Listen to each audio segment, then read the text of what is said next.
Hello दोस्त, welcome back to my YouTube channel @सेबू KP 99 पे। आज हम बात करने वाले हैं, आज अध्ययन करने वाले हैं किरण पब्लिकेशन का वॉल्यूम 2 का प्रैक्टिस सेट 1 का, जिसमें 75 जीके जीएस आएंगे। देखिए पहला प्रश्न क्या है। पहला प्रश्न आ रहा है हम लोग का समान ज्ञान जीके से। पहला प्रश्न है, एक नंबर प्रश्न क्या है हम लोग का, 1907 में कांग्रेस के नेतृत्व में कौन से सत्र में चरमपंथियों और नरमपंथियों का विभाजन किया गया था। तो 1907 में जो चरमपंथी और नरमपंथियों का विभाजन किया गया था वो कौन सा सत्र का था। तो वो था हम लोग का सूरत सूरत अधिवेशन का।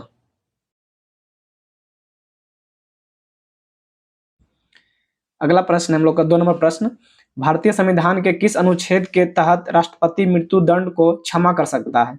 तो ये मृत्यु दंड जो राष्ट्रपति क्षमा कर सकता है वो अनुच्छेद कितना है, अनुच्छेद 72 के तहत। Answer number 4। अगला प्रश्न है 3 नंबर प्रश्न क्या बोला गया है, किस राज्य या केंद्र शासित प्रदेश की प्रसिद्ध पश्मीना को जीआई टैग के साथ भौगोलिक मान्यता प्राप्त हुई है। तो जो पश्मीना को जीआई टैग दिया गया है वो किस राज्य का है।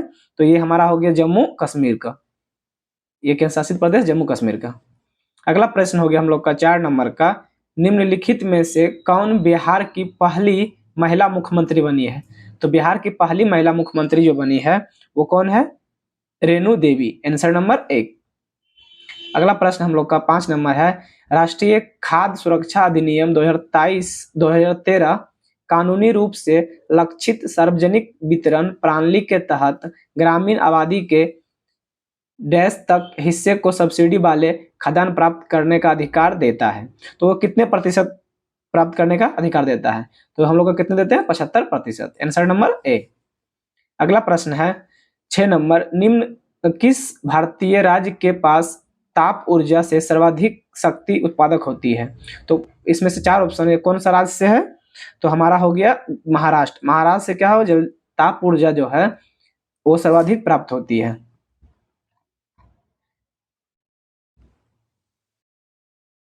अगला प्रश्न है 7 नंबर प्रश्न, भारत के लिए मुक्ति तब तक संभव नहीं है जब तक कि आप अपने को इन अलंकारों से मुक्त ना कर ले और इन्हें भारत के अपने हमवतनों की भलाई में ना लगा दे। यह पंक्तियां बनारस हिंदू विश्वविद्यालय के शिलान्यास समारोह के दौरान किसने कही थी। तो ये किसने कही थी, ये कही गई महात्मा गांधी के द्वारा। किसके द्वारा कही गई, महात्मा गांधी के द्वारा कही गई। अगला प्रश्न हमारा है 8 नंबर का, विभिन्न प्रकार के हिंदू विवाहों में उस विवाह को क्या कहते हैं जिसमें एक युवती और उसका प्रेमी अपनी इच्छा से विवाह करते हैं। तो जो अपने मन से विवाह करते हैं उस विवाह को क्या कहते हैं हम लोग, गंधर्व विवाह कहते हैं। क्या कहते हैं, गंधर्व विवाह। Answer number 2। अगला प्रश्न है 9 नंबर, कलानुक्रम के अनुसार निम्नलिखित में से कौन सी घटना सबसे पहले आई थी। तो इसमें से सबसे पहले जो घटना आई थी, शक युग का आरंभ। आंसर नंबर 2, शक युग का आरंभ जो सबसे पहले आई थी। अगला प्रश्न है प्रश्न नंबर 10, भारत में जोन बिल मेला क्या है। जोन बिल मेला एक ऐसा मेला है जहां वस्तु विनिमय प्रणाली का उपयोग अभी तक किया जाता है। यह मेला भारत के कौन से राज्य में होता है। तो ये भारत के कौन से राज्य में होता है। तो ये भारत के असम राज्य में होता है। कहाँ होता है, असम राज्य में। अगला प्रश्न है 11 नंबर, बंगाल की दीवानी किस वर्ष ईस्ट इंडिया कंपनी को हस्तांतरित की थी। तो बंगाल की दीवानी जो थी वो जो ईस्ट इंडिया कंपनी पर साइन किया था वो किस वर्ष किया था। तो ये क्या था, 1965 में। अगला प्रश्न है 12 नंबर, भारत में पहली रेल यात्री का संचालन किसके बीच हुआ था। तो किसके बीच हुआ था हमारा ये, तो ये हुआ था हमारा मुंबई और थाने के बीच। Answer number 4। अगला प्रश्न है, बाल गंगाधर तिलक को वैलेंटाइन चिरोल द्वारा के रूप में वर्णित किया गया है। तो बाल गंगाधर तिलक को जो वैलेंटाइन चिरोल के द्वारा वर्णित किया गया है वो किस क्रांति में किया गया था। तो भारतीय अशांति के जनक के रूप में। अगला प्रश्न है हमारा, इन द इनसाइडर नामक पुस्तक के लेखक निम्नलिखित में से कौन है। तो द इनसाइडर नामक पुस्तक के लेखक जो हैं वो कौन है, पीवी नरसिंह राव। पीवी नरसिंह राव। अगला प्रश्न है 15 नंबर, अंतर्राष्ट्रीय गरीबी उन्मूलन दिवस 2023 का विषय क्या है? तो गरीबी उन्मूलन दिवस 2023 का विषय जो था वो क्या है हमारा? सब कार्य और सामाजिक सुरक्षा, सभी के लिए व्यवहार में गरिमा लाना। ये क्या हो गया हमारा 2023 का अंतर्राष्ट्रीय गरीबी उन्मूलन का थीम था। अगला प्रश्न है हम लोग का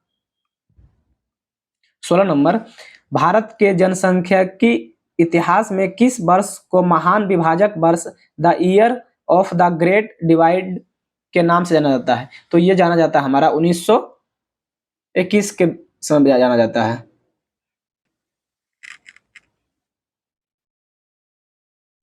अगला प्रश्न हम लोग का हो गया, अगला प्रश्न है इंटरपोल का मुख्यालय कहाँ है? तो इंटरपोल का मुख्यालय जो है वो कहाँ है? तो फ्रांस में। इंटरपोल का मुख्यालय कहाँ है? फ्रांस में। अगला प्रश्न है भारतीय रिजर्व बैंक में रेपो रेट को कितने प्रतिशत दर पर रखा जाता है? मतलब अभी कितने प्रतिशत रेपो रेट दर अभी फिक्स किया गया है? तो कितने किया गया है? 6.50%। Answer number 2। अगला प्रश्न है किस प्रकार की मिट्टी में पानी की अधिकतम मात्रा बनी रहती है? तो पानी की अधिकतम मात्रा जो बनी रहती है वो किस प्रकार की रहती है? चिकनी मिट्टी में। देखिए दोस्त, थोड़ा सा प्रश्न बढ़िया से नहीं दिख पा रहा है, ये इस तरह से बुक में ही एडिटिंग किया हुआ था, मतलब बुक का इरेज था, इसलिए हम बोल रहे हैं, आप लोग भी बढ़िया सुन लीजिए उसी से। बाकी नीचे तक फिर अच्छे प्रश्न आ रहे हैं, सभी बढ़िया क्वालिटी है। अगला प्रश्न हम लोग का हो गया 20 नंबर का, 1955 से पूर्व निम्नलिखित में से किस बैंक को इंपीरियल बैंक ऑफ इंडिया के रूप में जाना जाता है? तो 1955 से जो पहले किसको जाना था? भारतीय स्टेट बैंक को, और यही बैंक जो 1955 में राष्ट्रीयकरण हुआ था। भारतीय स्टेट बैंक को राष्ट्रीयकरण करके 1955 में इंपीरियल बैंक से भारतीय स्टेट बैंक किया गया है। अगला प्रश्न हम लोग का है हम्पी का विरूपाक्ष मंदिर किसे समर्पित है? हम्पी का जो विरूपाक्ष मंदिर है वो किससे समर्पित है? तो ये भगवान शिव से समर्पित है। Answer number 2। अगला प्रश्न है वर्ष 2023 के शांति नोबेल पुरस्कार से किसे सम्मानित किया गया है? तो वर्ष 2023 के शांति पुरस्कार से सम्मानित किया गया है जो है वो कौन है? नरगिस मोहम्मदी को। इसमें देखिए आपका करंट अफेयर भी सम्मिलित किया गया है। अगला प्रश्न है निम्नलिखित विकल्पों में से कौन सा सिंधु घाटी सभ्यता का नगर पत्तन यानी बंदरगाह शहर नहीं है? तो इनमें से जो है बंदरगाह शहर नहीं है, कौन है? राखी गढ़ी, ये बंदरगाह शहर नहीं है। अगला प्रश्न है भारत का दूसरा उच्च संवैधानिक पद कौन सा है? तो भारत के जो उच्च संवैधानिक पद हो गया है राष्ट्रपति के बाद कौन सा है? उपराष्ट्रपति। पहला हो गया हम लोग राष्ट्रपति और दूसरा हो गया उपराष्ट्रपति का है। अगला प्रश्न है भारतीय अंतरिक्ष अनुसंधान संगठन किसके लिए मानव रहित उड़ान परीक्षण शुरू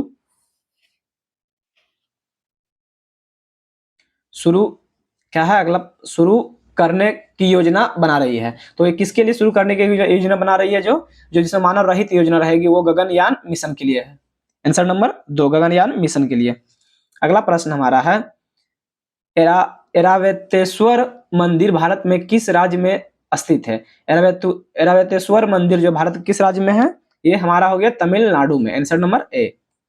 अगला प्रश्न है सिंधु घाटी सभ्यता में निम्नलिखित में से कौन सा शहर अस्तित्व में नहीं है? तो सिंधु घाटी सभ्यता में जो है कौन सा शहर अस्तित्व में नहीं है? तो हड़प्पा जो है अस्तित्व में नहीं है।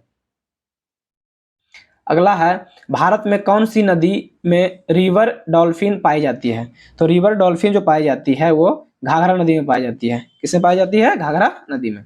अगला प्रश्न है मानव जनसंख्या का वह अध्ययन जिसमें उनके आकार, संरचना और स्थान क्षेत्र में वितरण और प्रक्रिया जिसके माध्यम से आबादी में परिवर्तन होता है को डैश कहा जाता है? तो उसको क्या कहा जाता है? तो उसको कहा जाता है जनसंख्या की डेमोग्राफी। Answer number 2। अगला प्रश्न है निम्नलिखित में से कौन सा लोक नृत्य और संबंधित राज्य का युग्म गलत ढंग से सुमेलित है? तो इसमें से कौन सा गलत ढंग से सुमेलित है ये बताना आप लोग को है। तो कौन सा है इसमें से? हो गया घूमर। घूमर कहाँ के? राजस्थान के हैं। ये बिहार में दिया, गलत है ये। अगला प्रश्न है 31 नंबर का निम्नलिखित में से कौन सी नदी नेपाल हिमालय से निकलती है? तो नेपाल हिमालय से जो निकलती है वो कौन सा नदी निकलती है? घाघरा नदी। Answer number 4। अगला प्रश्न है भारत में न्यायालयों के निम्नलिखित विभिन्न स्तर हैं। तो न्यायालय के कितने विभिन्न स्तर हैं? तो न्यायालय के हमारा कितने हो गए? 3 स्तर हो गए हैं। Answer number 4। नाट्य शास्त्र जो कि नाटकीय कला के विषय में एक प्रसिद्ध ग्रंथ है, किसने लिखा था? तो नाट्य शास्त्र जो लिखा गया है वो कौन लिखा? भरत मुनि। Answer number 3। अगला प्रश्न है हमारा, उस्ताद जाकिर हुसैन एक प्रसिद्ध भारतीय डैश वादक थे। तो मतलब किस चीज का वादक थे जो डॉक्टर जाकिर हुसैन? तो ये थे तबला वादक। प्रश्न आंसर नंबर 4। अगला प्रश्न है, डैश के आधार पर उद्योगों वर्गीकरण में से एक संयुक्त क्षेत्र उद्योग है। तो इसमें से कौन सा संयुक्त क्षेत्र के उद्योग है? तो कौन हो गया? स्वामित्व, ये संयुक्त क्षेत्र के उद्योग है। अगला प्रश्न है हमारा, अगला प्रश्न है 36 नंबर प्रश्न, 2011 की जनगणना के अनुसार निम्नलिखित में से कौन सा मेट्रो शहर भारत में सबसे अधिक जनसंख्या वाला मेट्रो था? तो 2011 की जनगणना के अनुसार जो था सबसे अधिक जनसंख्या जिसका था वो कौन है? मुंबई। मुंबई मेट्रो सबसे अधिक जनसंख्या वाला शहर है।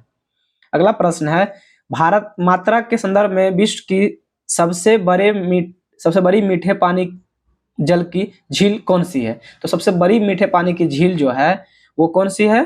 तो हमारा बैकाल झील हो गया, लेक बैकाल। Answer number 4।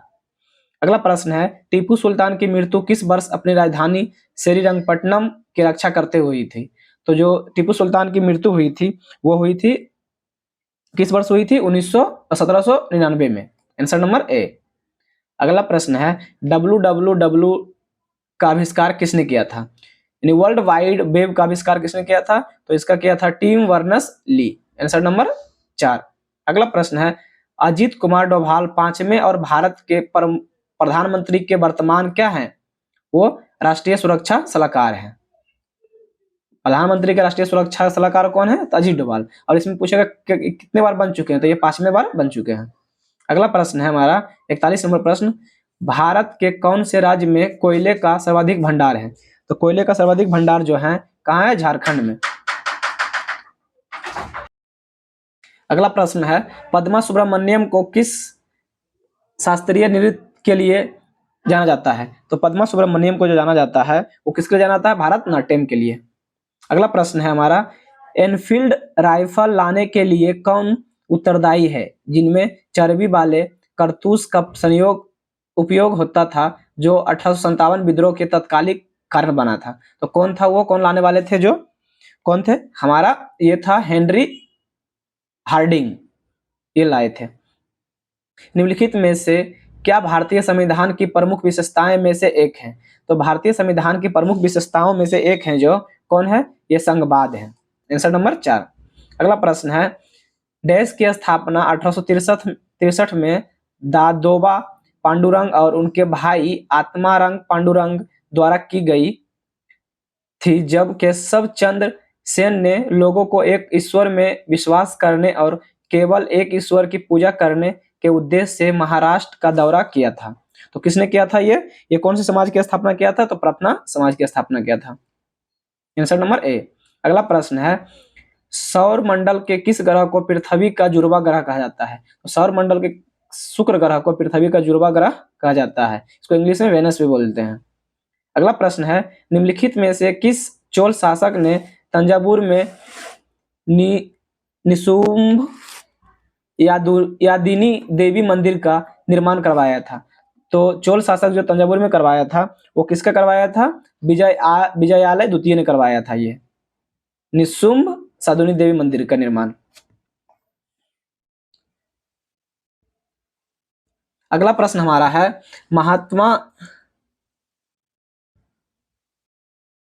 अगला प्रश्न है जो महात्मा गांधी की आत्मकथा का नाम क्या है? तो इसका आत्मकथा का नाम हमारा बी हो गया, क्या है? सत्य का प्रयोग, यानी the story of my experiment with truth. Answer number 2। देखिए थोड़ा सा समझ नहीं आ रहा बढ़िया से एडिटिंग, उसमें मतलब प्रिंट बढ़िया किया हुआ नहीं है इसलिए थोड़ी तकलीफ हो रही होगी, बट हम जो बोल रहे हैं उसमें आप लोग समझ लीजिए, लिख लीजिए।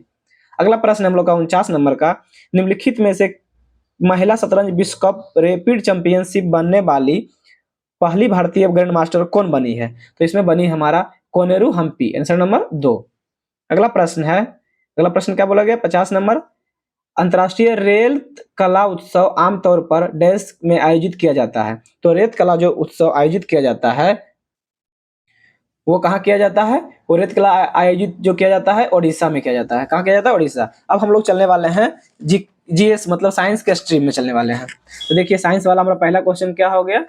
1857 में सबसे पहले प्रयोगात्मक रूप से किसने प्रदर्शित किया था कि शर्करा से अल्कोहल बनाने के लिए ईस्ट उत्तरदायी है और समान हवा में पाए जाने वाले दूषक सूक्ष्मजीव किण्वन के खट्टेपन का कारण बन सकते हैं। तो ये किसने फिक्स किया था ये, तो क्या था ये लुईस पास्चर ने। किसने किया था? लुईस पास्चर ने। Answer number 2। अगला प्रश्न है पादप जगत के किस संघ में संवहनी पादप पत्ते जिसे फ्रोड के रूप में जाना जाता है, जड़ें और कभी कभी वास्तविक तना और पेड़ के फर्न में पूरे तने पाए जाते हैं, वो किस में पाए जाते हैं? तो ये पाए जाते हैं हमारा टेरिडोफाइटस में। Answer number 2। अगला प्रश्न है किसने यह अवलोकन किया कि गैर अभिक्रियाशील गैस के मिश्रण में कुल गैस दाब अलग अलग गैसों के आंशिक दाबों के प्रयोग के बराबर होता है। तो ये किसने किया था? तो ये क्या था? जॉन डाल्टन ने। किसने किया था? जॉन डाल्टन ने। Answer number 2। अगला प्रश्न है कौन सा चक्र पानी की गति को दर्शाता है? तो पानी की गति को जो दर्शाता है वो कौन सा है हमारा? यह है जल विज्ञान चक्र यानी हाइड्रोलॉजिकल चक्र। आंसर नंबर डी 4 का। अगला प्रश्न है 55 नंबर निम्नलिखित में से कौन रासायनिक यौगिक मैग्नीशियम सल्फर और ऑक्सीजन से बना होता है और आमतौर पर मांसपेशियों को आराम देने और कंधे गर्दन पीठ और खोपड़ी के दर्द को दूर करने के लिए डिटॉक्स बाथ में इस्तेमाल किया जाता है? तो ये कौन सा किसका इस्तेमाल किया जाता है? ये किया जाता है सेंधा नमक यानी एस एस एप्समम सॉल्ट का। सेंधा नमक यानी एप्समम सॉल्ट का। अगला प्रश्न है हमारा 56 नंबर निम्न में से किस तत्व का आयन सबसे बड़ा होता है? तो सबसे बड़ा आयन जो होता है वो किसका होता है? सोडियम का। Answer number 3। अगला प्रश्न है CO2 के 10 मोल्स का द्रव्यमान कितना होता है? तो CO2 के 10 मोल्स का द्रव्यमान जो होता है वो 440 होता है। अगला प्रश्न है सार्वभौमिक गुरुत्वीय नियतांक जी का मान की खोज किसने किया था? तो ये जी का मान जो खोज किया गया था वो किसने किया था? हेनरी कैवेंडिश ने। Answer number A. अगला प्रश्न है किसी मिश्र धातु की एक धातु यदि मरकरी है तो वह धातु कहलाएगी? तो वह धातु क्या कहलाएगी? अमलगम। अगला प्रश्न है मानव में नर युग्म निम्न में से कौन से गुणसूत्र का वाहक होता है? तो मानव युग में जो है नर युग्म होता है कौन सा वाहक होते हैं? एक्स और वाई दोनों गुणसूत्र नर में होता है और जो मादा में होता है वो सिर्फ एक्स होता है। अगला प्रश्न है कोयले और पेट्रोलियम के दहन से डैश के ऑक्साइड का निर्माण होता है? कौन सा ऑक्साइड का निर्माण होता है? पेट्रोलियम के दहन और वासन से। तो ये होता है हमारा नाइट्रोजन और सल्फर। नाइट्रोजन और सल्फर। अगला प्रश्न है गुरुत्वीय द्वारा किया गया कार्य किस पर निर्भर होता है? तो गुरुत्वीय द्वारा किया गया कार्य जो निर्भर होता है वो वस्तु की आरंभिक और अंतिम अवस्थाओं को ऊर्ध्वाधर ऊंचाइयों के अंतर पर होता है। आंसर नंबर 2 हम लोग का हो गया है। अगला प्रश्न है हमारा 63 नंबर डैश अंडप का भाग नहीं होता है? तो अंडप का भाग कौन नहीं होता है? तो पुंकेसर जो हमारा होता है अंडप का भाग नहीं होता है। अगला प्रश्न है आप आधुनिक आवर्त सारणी में तत्व जिसकी इलेक्ट्रॉनिक विन्यास 283 का निर्धारण कहाँ करेंगे? तो देखिए इसमें क्या होता है जितने आवर्त होते हैं जैसे 1 2 3 आवर्त फिर लास्ट में क्या है वर्ग, तो जितने आवर्त होते हैं अगर लास्ट वाले हम लोग वर्ग काउंटिंग करते हैं। जैसे देखिए 3 लिखा हुआ लास्ट में तो उसको जितना रहेगा लिखा उतना वर्ग होगा और जितने कॉलम में लिखा रहेगा तो 2 1 में 1 में 8 1 3 तो ये 3 आवर्त हो गया। तो हमारा कितने आवर्त सारणी में हो गया? तो 3 आवर्त सारणी में हो गया है। Answer number 2। अगला प्रश्न है लोहे के कील का घनत्व पानी के घनत्व से क्या होते हैं? लोहे के कील जो पानी के घनत्व से क्या होते हैं? अधिक होते हैं, तभी तो वो क्या होते हैं? डूब जाते हैं लोहे के कील। Answer number 3। अगला प्रश्न है सोडियम को डैश में संग्रहित किया जाता है? तो सोडियम को मिट्टी के तेल में संग्रहित करके रखा जाता है, नहीं तो वो क्या होते हैं? उड़ जाते हैं। अगला प्रश्न है विस्फोट कर जाते हैं, शक्ति का ऐसा यूनिट क्या होता है? तो शक्ति का ऐसा यूनिट होता है जो वाट होता है। Answer number 2। अगला प्रश्न है एक गोलाकार दर्पण जिसकी वक्रता त्रिज्या r है कि फोकस दूरी क्या होगी। तो हम लोग जानते हैं फोकस दूरी बराबर r/2। तो हमारा क्या हो जाएगा, r/2। आंसर क्या हो जाएगा, फोकस पूछ रहा था, f बराबर r/2, यानी आंसर नंबर 3। अगला प्रश्न है 11 वोल्ट के विभवांतर वाले दो बिंदुओं के बीच 4 कूलाम के चार्ज को प्रवाहित करने में कितना काम किया जाता है। तो देखिए हम लोग विभवांतर गुना उसका प्रवाहित धारा कर देंगे, तो 11 गुना 4 कितना हो जाएगा, 44 जूल हम लोग प्रवाहित करते हैं। अगला प्रश्न है पौधे का वह हिस्सा जो प्रकाश से दूर चला जाता है कहलाता है। तो पौधे का जो हिस्सा जो प्रकाश से दूर चला जाता है वो कहलाता, क्या कहलाता है, ऋणात्मक प्रकाश अनुवर्तन। मतलब जो प्रकाश में नहीं रहता तो ऋणात्मक ही होता है वो। अगला प्रश्न है 25 डिग्री सेल्सियस पर विभिन्न माध्यमों में ध्वनि की गति के बारे में निम्नलिखित में से कौन सा कथन सत्य है। तो ध्वनि के बारे में जो कथन सत्य है वो कौन सा है, देखिए स्टील की गति ध्वनि की गति में 5960 सेंटीमीटर प्रति सेकंड, नहीं गलत है ये। फिर अगला प्रश्न क्या हो गया, अगला बी में क्या है, निम्नलिखित में से ध्वनि की गति 6240 मीटर प्रति सेकंड होता है, नहीं। तो क्या हो गया, स्टील वाला इसमें हो गया, इसका मतलब दोनों ऊपर नीचे अदली बदली हो गया। तो आंसर क्या हो जाएगा, ना तो ए और ना तो बी सही, यानी आंसर नंबर 4। अगला प्रश्न है हमारा समय के साथ किसी वस्तु का वेग दिखाने वाले ग्राफ को कहा जाता है। तो क्या कहा जाता है, वेग समय ग्राफ। आंसर नंबर बी, वेग समय ग्राफ, यानी समय को दिखा रहा था, वेग समय ग्राफ दिखा रहा है। अगला प्रश्न है मानव त्वचा किससे बनी होती है। तो मानव त्वचा जो बनी होती है वो किससे होती है, एक्टोडर्मल कोशिकाएं से बनी होती है। अगला प्रश्न है डैश तत्वों के गुणों में व्याप्त प्रदर्शित नहीं करता है। तो क्या नहीं करता, नाइट्रोजन और प्रोटॉन, न्यूट्रॉन और प्रोटॉन अनुपात प्रदर्शित नहीं करता है। अगला प्रश्न है हमारा लास्ट प्रश्न ये टेस्ट सीरीज का 75वां प्रश्न, किसी यौगिक की सबसे छोटी संभव इकाई को क्या कहा जाता है। तो सबसे छोटी संभव इकाई को कहा जाता है, हम लोग क्या कहते हैं, अणु। क्या कहते हैं, अणु। Answer number 2। देखिए दोस्त आज हम लोग 75 क्वेश्चन का डिस्कशन कर लिए हैं किरण पब्लिकेशन बुक से, जिसमें जीके जीएस 25 साइंस था और 50 जीके जीएस करेंट अफेयर ये भी था। तो आप लोग भी देखिए, पहले लगाइए कितने आप लोग बना पाते हैं। जो जो प्रश्न का आंसर आपको पता है वो कमेंट में जरूर दें, और आप लोग बताएं कि कितने आप लोग का टोटल सही हुआ है। चलिए अगले वीडियो में हम लोग अगले सेट के डिस्कस करेंगे।